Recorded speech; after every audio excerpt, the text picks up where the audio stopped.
Stranger thing का volume 1 release हुए कुछ दिन हो गए हैं और फैंस अब वॉल्यूम 2 का वेट कर रहे हैं, साथ ही बहुत सारी कंफ्यूजन लेकर। जिसमें से सबसे बड़ी मिस्ट्री जो लोग समझने की कोशिश कर रहे हैं वो ये है कि हेनरी का पास्ट क्या है, जिसे हम वेक्ना और अब मिस्टर वॉटसेट के नाम से जानते हैं। कि कैसे हेनरी उस केव से कनेक्टेड है और सीजन 5 में उसका सबसे बड़ा डर क्या था। सीजन 5 में मिस्टर वॉटसेट एक इमेजिनरी दोस्त के जैसे इंट्रोड्यूस होता है, जिसे हॉली स्कूल में, घर में, दोनों जगह देखती है। उसका नाम भी हॉली की favourite book a wrinkle in time से इंस्पायर्ड है। हॉली के हिसाब से मिस्टर वॉटसेट हमेशा उसे वार्न करता है हॉकिंस में रहने वाले मॉन्स्टर से, और वो एक तरह से उससे कहता है कि मैं तुम्हें प्रोटेक्ट करना चाहता हूँ। And without knowing this fact कि गंगाधारी शक्तिमान है, आई मीन हेनरी ही वेक्ना है, वो उस पर ट्रस्ट करती है। फिर जब डेमोगॉगन हॉली और मिसिस व्हीलर पर अटैक करता है तो हॉली को किडनैप करके अपसाइड डाउन में ले जाया जाता है। बाद में हॉली की मॉम कैरन बताती है कि मिस्टर वॉटसेट का असली नाम हेनरी कर्ल है, जो सीरीज का मेन विलन वेक्ना है। कॉन्टेक्स्ट ये है कि हेनरी डॉक्टर ब्रैनर का सबसे पहला टेस्ट सब्जेक्ट था और उसके पास 11 जैसी टेलीकाइनेटिक और टेलीपैथिक पावर थी। एंड वेक्ना जब एपिसोड 4 में अपीयर होता है तो वो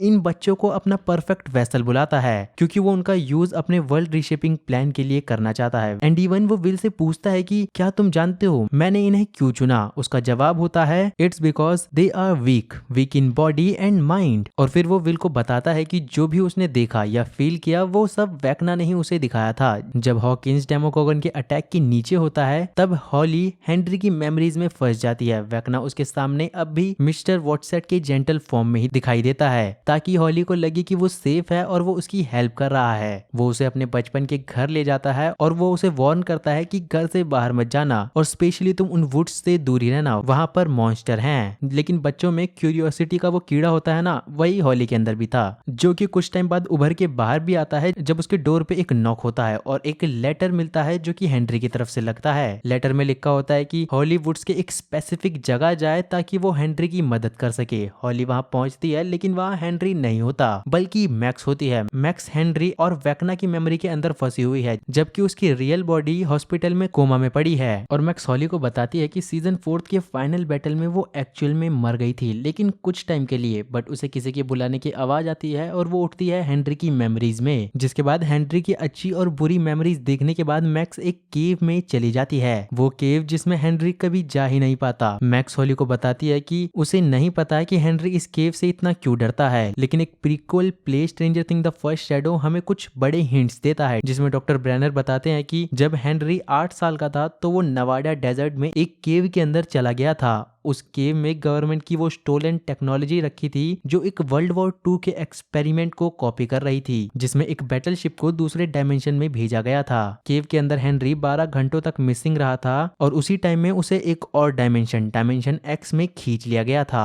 वहां उसकी पहली मुलाकात माइंड फ्लेयर से होती है, जिससे उसका माइंड, पर्सनैलिटी एंड इवन उसका ब्लड टाइप तक बदल जाता है। इस इवेंट के बाद हेनरी परमानेंटली डायमेंशन एक्स से कनेक्टेड हो जाता है, क्योंकि उसने उस केव में रखे एक जार के अंदर से माइंड फ्लेयर से कनेक्शन बना लिया था। एंड ये ट्रॉमा इतना डीप था कि वो वापस कभी उस केव में जा ही नहीं पाता। और उस बंदे को ट्रॉमा हो भी क्यों ना, उस इवेंट ने उसकी पूरी लाइफ बदल के रख दी। मैट डफर ने कंफर्म किया कि द फर्स्ट शैडो में जो केव दिखाई गई है वो एग्जैक्ट केव है जिसमें मैक्स और हॉली जाते हैं और जिसमें जाने से हेनरी डर कर मना कर देता है। क्रिएटर्स ने कहा कि हेनरी की पूरी बैक स्टोरी उन्होंने पहले ही डिसाइड कर लिया था, लेकिन कुछ इंपॉर्टेंट चीजें इंटेंशनली नेटफ्लिक्स सीरीज के लिए सेव रखी गई और जैसे ही वॉल्यूम 2 आएगा प्ले और सीरीज का ओवरलैप और ज्यादा क्लियर हो जाएगा। एंड यही एक रीजन है कि ये लोग इतने बड़े बड़े स्पॉइलर ना देकर तुम्हें डायरेक्ट इस शो को सीरीज के साथ ओवरलैप करके दिखाएं, जिसमें हम वेक्ना के ओरिजिन को और अच्छे से डीप डाइव कर पाएंगे। और अगर तुम इतने ही उतावले हो रखे हो वेक्ना के ओरिजिन को देखने के लिए तो तुम जाओ लंदन या फिर न्यूयॉर्क में जाके इसकी टिकट्स बुक करके इसके शो को देख लो।